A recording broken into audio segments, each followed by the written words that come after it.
आपका स्वागत है दोस्तों आज के वीडियो में हम आपको बताएंगे कि संभोग कब करना नहीं चाहिए। दोस्तों क्या कब करना है यही जीवन में उचित है और अनमोल चीज़ है जो हमें सीखनी चाहिए।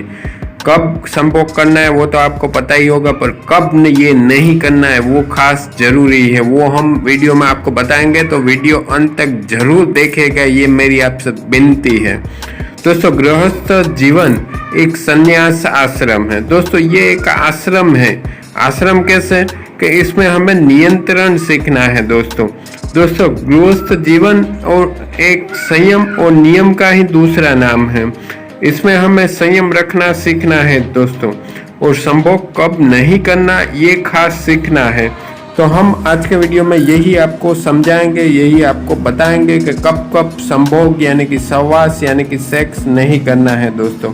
दोस्तों संभोग कभी भी रविवार को नहीं करना चाहिए, और इसके अलावा संभोग व्रत के दिनों में कभी नहीं करना चाहिए।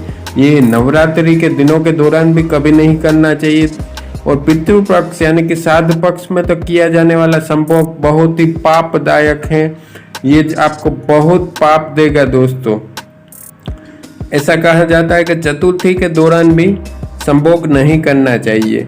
इसके अलावा पूर्णिमा और अमावस के दौरान भी संभोग से दूर रहना चाहिए। दोस्तों इसके अलावा संक्रांत के दौरान भी संभोग वर्जित है।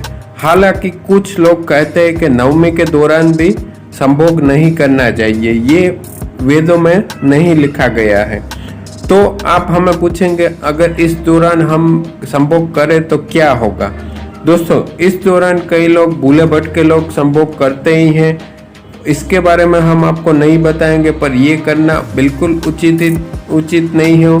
और इसके परिणाम स्वरूप जो आपको बच्चे होंगे वो आसुरी प्रकृति के होंगे। कई बार ऐसा भी देखा गया कि बच्चों को खोट खापड़ होती है, किसी का हाथ नहीं होता, किसी के पाँव नहीं होती। अगर बच्चे होते हैं बराबर शारीरिक रूप से तो उनकी मानसिक स्थिति बहुत ही खराब आसुरी होती है, और वो बचपन से ही संभोग के बारे में सोचते रहते हैं। दोस्तों ऐसा देखा गया है।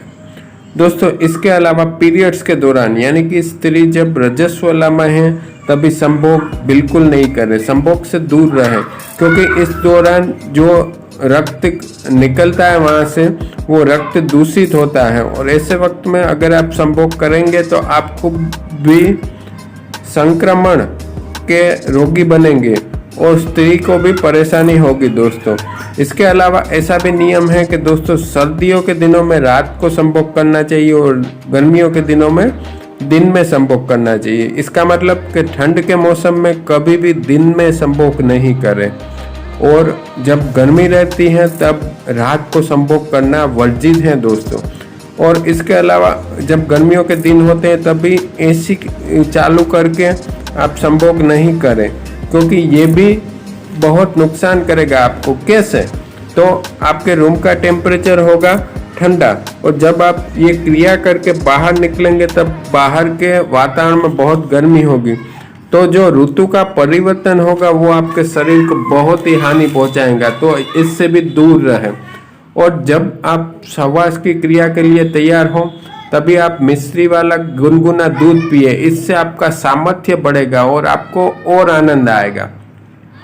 इसके अलावा जब भी आपको या आपके पार्टनर को भूख और प्यास लगी हो तब संभोग से दूर रहना चाहिए। दोस्तों और इसके अलावा खाने के तुरंत बाद भी ये नहीं करना चाहिए, और जल भी तुरंत संभोग के बाद नहीं पिए, यानी कि दोनों क्रियाओं के बीच में कम से कम आधे घंटे का गैप रखें। इसके अलावा ऐसा भी नियम है कि ब्रह्म मुहूर्त में यानी कि सुबह में संभोग नहीं करें। अगर आप सुबह में ब्रह्म मुहूर्त में संभोग करेंगे तो पूरे दिन में आपको इसी के विचार आएंगे और आपका ध्यान भगवान में नहीं रहेगा और आपका मन भटकता रहेगा। दोस्तों इसके अलावा ऐसा भी कहा गया है कि उतावलेपन में कभी संभोग नहीं करें तो आप आनंद नहीं ले पाएंगे। दोस्तों संभोग का नाम ही ऐसा है कि जिसमें समभोग यानी कि स्त्री पुरुष दोनों का आनंद आना चाहिए, पर आप उतावलपन में करोगे तो किसी को आनंद नहीं आएगा। इसके अलावा ऐसा भी नियम है कि दोस्तों स्त्री और पुरुष उससे संभोग नहीं करें जिनके अन्य स्त्री पुरुषों के साथ भी संबंध रहे हैं।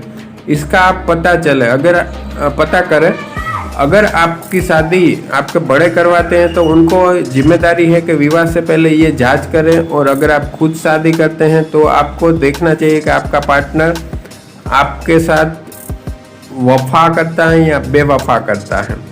दोस्तों, अगर ऐसा करेंगे, दूसरे मर्दों के साथ, दूसरे औरतों के साथ संभोग करेंगे आप, तो आप रोगी से पीड़ित हो सकते हो, जो आपको पता ही है। दोस्तों संभोग एक व्यायाम है, इसमें समान रूप से दोनों का आनंद आना चाहिए, पर यह थोड़ा थकाने वाला भी है। तो ऐसा कहा गया है कि गर्मियों के दिन में आप संभोग करने के बाद कम से कम आधा घंटा 1 घंटा तो दोनों इंसान आराम करें, तो ये आपके लिए अच्छा है। दोस्तों, इसके अलावा कहा गया है कि ग्रहण काल में कभी भी संभोग नहीं करें, और गर्भवती स्त्री के साथ भी सहवास ना करें। इसके करने से गर्भस्थ शिशु पर प्रभाव पड़ता है, और गर्भस्थ शिशु भी वासना भोगी बन जाता है, और उसको बचपन से ही वासना के विचार आने लगते हैं। ताकि ऐसा कहा गया है कि स्त्री जब भी गर्भवती हो तब उसके साथ संभोग या तो सहवास करने से दूर रहे। दोस्तों, ऐसा देखा गया है कि गृहस्थ जीवन में 2 से 3 बार भी संभोग हो जाता है, पर जब स्त्री गर्भवती बनती है तब 8-9 महीने आपको इससे दूर रहना पड़ता है, और जब डिलीवरी होगी उसके बाद भी 2-3 महीने तक स्त्री तैयार नहीं होगी सहवास के लिए। ताकि इसका मतलब कि 1 साल तक आपको संभोग से दूर रहना है। यही तो नाम है गृहस्थ जीवन का, तभी तो इसको संन्यास आश्रम कहा गया है कि स्त्री साथ में रहते हुए भी आपको संयम और नियम से रहना है। यही हम आपको इस वीडियो में समझाना चाहते हैं। दोस्तों, अगर आप इस दौरान संभोग करेंगे तो ये एंजॉयमेंट नहीं मिलेगी। यही आपको जीवन में सीखना, और यही जीवन की कला है कि कब दूर रहना है। दोस्तों, वेदों में भी इसका वर्णन है। अन्यथा भटकते लोग कभी भी संभोग सहवास करते हैं, और उनके बच्चे होते ही हैं जो अपाहिज होते हैं, कभी उनको कोई दिक्कत रहती है शारीरिक या मानसिक। दोस्तों, तो संभोग ऐसी चीज़ का नाम है कि एक दूसरे को समझ के, एक दूसरे की जब इच्छा हो तभी सहवास करें। अगर एक की भी इच्छा नहीं है तो जबरदस्ती ना करें, संभोग से दूर रहें। आगे आप खुद समझदार हैं, हमने आपको मार्गदर्शन दे दिया। अगर आपके मन में कोई प्रश्न हो तो सवाल करें। जय हिंद, जय भारत।